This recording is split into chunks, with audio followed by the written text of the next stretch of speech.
¿Qué es cultura? Vamos a ver ahora qué es cultura. Entonces, ¿qué es cultura de discipulado? ¿Cuál es la definición que tenemos de cultura de discipulado? Que no se lo olvide, cultura de discipulado es cuando el discipulado ya no es tema. ¿Cuándo es cultura de discipulado? Cuando el tema del discipulado ya no es tema. ¿Y qué es un discípulo? Es aquel que aprende de él a ser como él. Esos dos conceptos hay que tenerlos en mente. Ahora veamos qué es cultura. Veamos qué es cultura. Bueno, cultura, esto como una definición de diccionario, ¿no? Es un conjunto de conocimientos, ideas, tradiciones, costumbres, relaciones que caracterizan a una sociedad, una época, un grupo social y que los hace en su esencia ser únicos en su ontología, ya en su ser, digamos, ¿no? En la parte ontológica significa en su ser como seres únicos, como un ente único, ¿sí? Entonces, una cultura es un conjunto de cosas, no es solo una cosa, ¿sí? Entonces, cuando hablamos de cultura, hay ciertas características que la cultura tiene. La cultura, en primer lugar, es aprendida. La cultura se aprende, ¿sí? Y como se aprende, se enseña. Y no solamente se enseña con un pizarrón, sino se enseña con actitudes, hablando, enseñando, practicando a través de una canción, a través del ejemplo, a través de muchas formas. Uno puede enseñarlo y también puede aprenderlo. Y por lo tanto, yo puedo también ir compartiendo cultura entre personas y personas. Las culturas se comparten y por lo tanto, al ser compartidas, las culturas son dinámicas, es decir, cambian. Cuando hablamos de una cultura de discipulado, ¿cierto? Hablamos de un sistema abierto. Un sistema abierto cambia. Cambia, de hecho, por ejemplo, con la pandemia, nuestra cultura de hacer discípulos cambió completamente. Cambió completamente. Por lo tanto, tenemos que entender que la cultura es dinámica, no es fija. Lo que su iglesia hoy día es, mañana ya no va a ser, porque algo va a cambiar. Está llena de símbolos. Está llena de símbolos. La forma de que hablamos, la forma de que saludamos, la forma que nos despedimos, la forma que felicitamos, la forma que llamamos la atención, la forma que disciplinamos, la forma que cantamos. Está llena de símbolos. Es integradora. Permanentemente la cultura va absorbiendo elementos del entorno que la va tomando, ¿sí? Que responde a necesidades. Generalmente siempre la cultura responde a necesidades y siempre la cultura es un todo. Es un todo. No es una parte de la iglesia, sino que es el ser de la iglesia, es el todo de la iglesia. Y es muy importante hacernos esta pregunta. ¿Por qué, miren, y ahí anote esta pregunta y hágasela usted mismo y respóndasela? ¿Por qué estoy estudiando discipulado si para mí discipular debería no ser un tema? O pregúntele, hágase la pregunta, si en mi iglesia discipulado no es un tema, ¿por qué no estamos haciendo discípulos?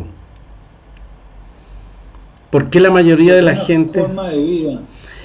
Claro. Entonces, y eso es muy importante, mire, yo creo que lo más importante, hermanos, de aquí, que usted más que se vaya con muchas preguntas, pero pregunta que hágasela a usted mismo, y usted mismo respóndesela. ¿Es realmente el discipulado algo importante para mí? Y nunca se deja de aprender, ¿ya? Nunca se deja de aprender. De hecho, yo sigo aprendiendo, sigo buscando personas, hay gente que escribe libros nuevos, conceptos nuevos, y hay que estar ahí integrándolo a esta enseñanza, ¿ya? Sigamos. Bueno, ¿cómo se manifiesta una cultura?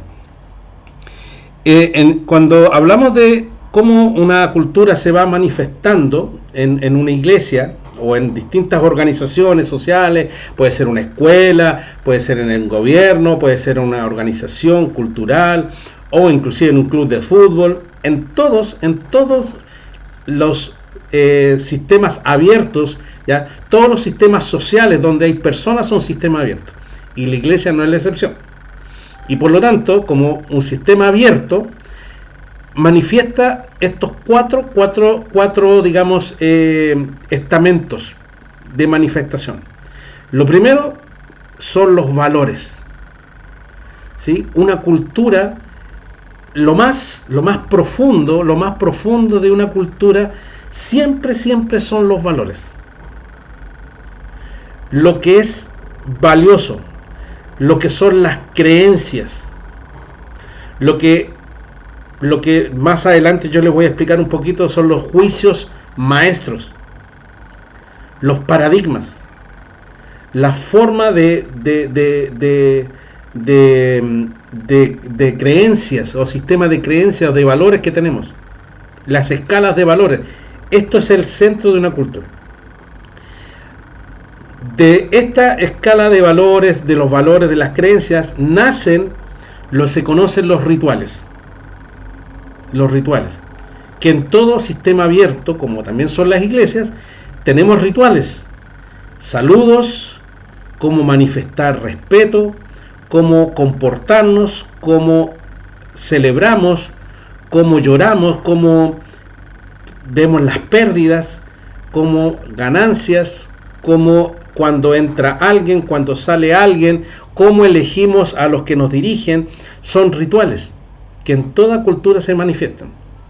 Otra cosa que es muy importante son los héroes, esos modos de comportamiento ideales que nosotros tenemos, ¿ya? Personas que son referentes, líderes, ¿sí? En un equipo de fútbol se ve mucho esto, ¿no? Que en un equipo, ¿no? Qué sé yo, no sé, el Barcelona, Messi es un héroe, ¿no? O sea, y siempre va a hablarse de Messi hasta que exista el Club Barcelona, se va a hablar de Messi, ¿ya? Asimismo existen estos símbolos que son el lenguaje, el tema del cómo nos vestimos y el tema del estatus, ¿no? De los estatus que se van dando en distintas culturas en forma distinta, porque no todas las personas tienen un estatus distinto, dependiendo, ¿cierto?, de cómo la misma grupo cultural vaya determinando, ¿sí? Entonces, en la iglesia hay estatus, hay personas no creyentes, creyentes nuevos, creyentes en proceso de maduración, creyentes maduros, líderes, ¿sí? Tenemos distintos estatus, ¿sí? Entonces, y es muy importante esto porque así se manifiesta una cultura. Y si usted quiere modificar una cultura, tiene que tener en cuenta esto.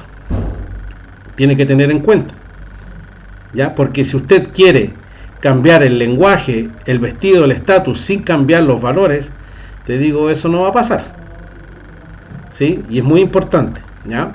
Entonces, ahora, en cultura discipulado, la definición que nosotros vamos a tener para cultura es lo siguiente. Ponga atención. Todo lo que estemos dispuestos a tolerar es cultura. Todo lo que usted esté dispuesto a tolerar en su iglesia es cultura. Y lo voy a explicar. Yo no sé si alguno de ustedes conoce este librito azulito que está aquí a mi izquierda. ¿Lo conocen? ¿Alguna vez cantó con él o no? Sí. Yo todavía tengo uno. Claro. Yo lo tengo con notas musicales, justamente con las partituras. Sí. Hoy día, ¿cierto? Me acuerdo yo que cuando yo llegué a la iglesia, nadie podía entrar a la iglesia si no iba con su Biblia, con su ofrenda y el himnario, ¿ya? Y bueno, estaba prácticamente prohibido tocar instrumento electrónico, tocar batería, nada de eso. Guitarra eléctrica era pero del diablo. Y me acuerdo que en ese tiempo, en los años 80 y tanto, 87, 88, surgió un cantante en Chile que se llama Charlie Busto, y que fue uno de los primeros que metió guitarra eléctrica a las canciones. Y eran tan lindas las canciones que la gente las empezó a cantar, y pasó a ser un cantante famoso en Chile que tocaba con guitarra eléctrica. Luego vino otra mujer, ¿cierto? Una hermana cieguita que se llamaba Roxana Contreras, que tocaba balada, pero también con orquesta completa, con batería, con teclado, ¿sí? Muy bonito. Y después empezó a entrar el folclore en la iglesia. Eso antes no era. Imagínense, en los años 60, 70, el folclore en la iglesia no era algo que se veía. Pero vimos que el folclore era algo bonito y lo toleramos, y ya entró el trío Mar del Plata, y el trío Mar del Plata se paseaba por las iglesias, y así toleramos el folclore, y hoy día el folclore es algo normal. Y después apareció un joven llamado Marcos Witt con las alabanzas, y después apareció un grupo llamado Petra metiendo rock, y con este grupo yo conocí al Señor, con Petra, porque mi hermano, yo tenía grupos musicales rockeros mundanos, y me empezó a mostrar a Petra, que tenía letras cristianas, y después otros grupos como Rojo, y ahora Hillsong, Espíritu y en Verdad, la Ivy, y así. Fíjense cómo fuimos poco a poco toleramos después las luces, los conciertos, parlantes, y hoy día, ¿cierto? Estas fotos que están aquí, hermanos, son fotos de iglesias, de la Iglesia Alianza de este año. Eso era impensado, hermano, hace 40 años atrás. Poco a poco, fíjense cómo la cultura musical de la Iglesia Alianza Cristiana de Misionera de Chile fue cambiando. Y hoy día, ¿cierto? Si yo le muestro mucho, hubiera mostrado hace 40 años atrás estas mismas fotografías, se las muestro, hermano, y esas iglesias pentecostales, ¿de dónde salieron? No, hermano, son alianzas, son la Iglesia Alianza. Y qué interesante, hermanos. Y el himnario, ya prácticamente son muy pocas que la gente que lo usa. ¿Por qué? Porque la cultura musical de la iglesia fue tolerando poquito a poquito cositas que fueron desde el exterior, desde el entorno de la cultura, cosas que nosotros fuimos permitiendo, que vimos que no eran nocivas, algunas eran más nocivas, otras sí no, y que de alguna forma la iglesia las va asimilando, porque recuerden que la cultura absorbe desde el entorno distintos elementos, y como es cambiante, como se va transformando, como es dinámica, va adquiriendo y se va transformando, y tenemos hoy día algo totalmente distinto a lo que era hace 40 años atrás, ¿sí? Entonces, ¿ya? Y dijimos, ¿cierto?, que la cultura se manifestaba a través de símbolos, y que la cultura era flexible, que la cultura se puede cambiar, se puede transformar, ¿ya? Entonces, si ponemos... no pueden estar con terno, pastor, por ejemplo. Claro. Entonces, ahora, claro, pero ¿por qué? Porque las personas se adaptan, hermanas. Esto es muy importante, esto es muy importante entenderlo. No es que esté bien o esté mal, ¿ya? Sino que cuando hablamos de cultura, la gente se adapta y se va adaptando poco a poco, ¿ya? Porque si yo de un día para otro, yo llego de pastor del grupo de la B y los digo, mañana todos me vienen con corbata, se van todos de la iglesia. Asimismo, si yo le digo a todos los chicos de acá, a los del B, a los del A, le digo, mañana todos con playera al culto, quizás me dice, ¿qué le pasó a este pastor? Porque estos cambios bruscos no suceden en cultura. Las culturas se van adaptando y van cambiando, transformándose poco a poco. Y cuando esta cosa ya no es tema, por ejemplo, para este grupo A o para el grupo B, el tema de la vestimenta no es tema. Y como no es tema, es cultura. Porque ellos ya toleraron, lo que se tolera en este grupo A es la corbata y el terno, y eso está muy bien para ellos. Y eso es su cultura. Lo que se tolera en el B es a seguir con playera, y eso es lo que se toleró. Y eso es la cultura, ¿ya? Veamos otro ejemplo distinto al vestimenta, ¿ya? Y que también es muy importante que veamos. Por ejemplo, ¿cuál de las dos personas, la A o la B, es la impuntual?